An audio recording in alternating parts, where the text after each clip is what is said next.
Once upon a time, in the capital area of Enugu State, there lived a girl called Chioma. Chioma had always been a woman of grace, managing the responsibility of motherhood and managing her own with as much love and care as she could. She is a mother of 4 amazing children, each one a bundle of joy that filled their family with much laughter and joy. She loved the family deeply and put all energy into ensuring they were happy and well taken care of. Her husband Ikenna was a very hardworking man. However, over time, their relationship had begun to change in a way Chioma never imagined. It all started slowly. Ikenna would come home from work, and as soon as he stepped into their lovely home, he would look around with a frown on his face. "Chioma, the house look messy again," he would say, his tone always very sharp, and his words cut deep. Chioma, exhausted from running after her children all day and keeping up with chores, would nod silently, trying her best to tidy up where she could. But that was just the beginning.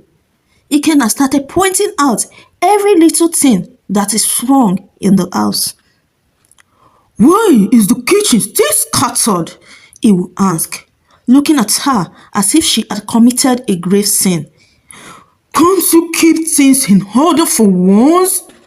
His word seemed to sting more each time, as though Chioma's efforts were never enough, no matter how hard she tried. Despite all that is happening, Chioma remained calm, and she would always go on her knees and pray, and also at times she would fast, hoping for a miracle to happen.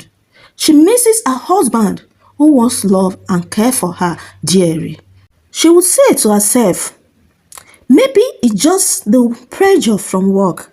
I know it will change." But as days turn into weeks turn into months, and months turn into years, Ikenna's attitude became worse. It shifted from just disapproval to open humiliation. "Look at this place, Chioma. Are you trying to make me ashamed of you?" he would say in front of the children, his voice loud and with no emotion. The children, sensing the tension between both parents, would go quiet, not knowing how to react. Chioma, her heart breaking, would force a smile and try to calm the situation, but the damage was done. Ikenna began to compare Chioma to other women in their community. Women he claimed were more neater and tidier than she is. "Why can't you be like them?" he would ask, his word a constant reminder of his growing dissatisfaction. "Look at how disorganized you are. You can't even manage a simple thing like keeping the house clean."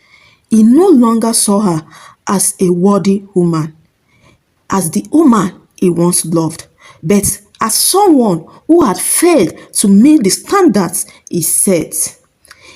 At a point, Chioma began doubting herself and her self-worth. She was no longer the confident woman she used to be. Her dream of a happy and loving marriage has been shattered. "Maybe I am truly untidy and careless," as he said. "Maybe I am just useless," she said to herself. One evening, as usual, Ikenna started rebuking her in front of her children. This time, Chioma couldn't hold it any longer. Her voice broke as she spoke. "Ikenna, I try every day. I try to keep the house together, to take care of our children, to be a good wife. But you make me feel like I'm not good enough. You call me dirty, untidy. You call me all sorts of names. You make me feel like I am worthless, like a piece of furniture." Her tears flowed. Ikenna was still for a moment. It seems as if the anger in his eyes is fading away. But instead of apologizing, he merely turned away. "You are just too insensitive, Chioma," he said dismissively. "I am only trying to help you. You need to do better." At this point, Chioma realized that it was not her fault all along. She realized that no matter how much she tried, no matter how hard she worked, she would never be able to change her husband's mindset about her. Chioma was very disappointed, but she knew it's time for her to change her fate. "It is not going to be easy," she said to herself, "but it is high time I regain my strength and my confidence again. I need to stand tall again. And I will never, never let anyone, no matter who the person is, to belittle me again," she promised herself. She took a deep breath, wiped her tears, and continued caring for her children. After everything that Chioma has gone through, Chioma knew now that it's time to make a choice. Either to continue living under the weight of Ikenna's cruel words, or to find a way to put an end to all that is happening in their life. She couldn't live like that anymore. She decided to take the first step toward healing and setting things right.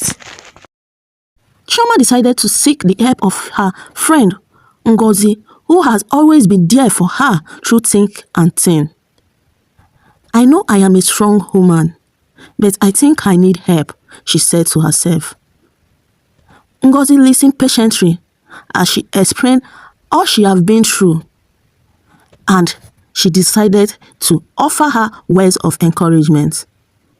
"Chioma," Ngozi said softly, "you are not what he says you are. You are more than all the insults. I know you very well. You are a strong woman. You are a woman with a lot of potentials. Don't let his words define you. You need to believe in yourself again. Try to find yourself, Chioma," Ngozi said. That very conversation marked the beginning of Chioma's journey toward discovering herself again. She bought a book and started writing her thoughts and feelings into it, allowing herself to pour out all the pain she had kept inside for so long. She wrote about her dreams and the steps she is going to take into achieving it. Slowly but steadily, she began to see herself through her own eyes again. Chioma also started making time for herself. With 4 kids to take care of, it was very easy for her to forget her own need.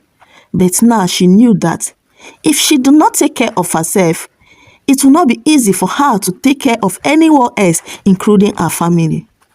She started doing little things that bring her joy. Going for walks, reading books, and indulging in quiet moments of reflection. As she did all this, she began to rediscover the woman she once was.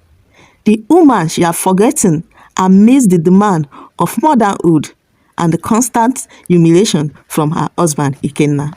After working on herself, Chioma decided it's time to work on her marriage. She decided to sought the help of a counselor. The counselor helped her understand that she was not responsible for Ikenna's behavior and that she had every right to stand up for herself. In order for your marriage to work, there should be a mutual understanding between you two, the counselor advised. You and your husband has to put the effort in making sure your marriage works. You cannot do it alone, the counselor said again. Chioma now understands that it is okay for her to demand respect and it was okay to set boundaries. And she understands that in order for their marriage to work, both of them, being Chioma and Ikenna, had to put the effort. She made a decision to have a conversation with Ikenna, a very serious one. After the kids have gone to bed, Chioma sat next to Ikenna. Her voice was calm, but there was this firmness in it that had been missing before. Ikenna, I can't continue like this, she began. Stop calling me names. Stop making me feel worthless. Anyways, I will not allow the words you say to me to define me anymore. Ikenna stared at her, his face hard, but Chioma did not care. I deserve respect. I deserve to feel valued, not to be belittled.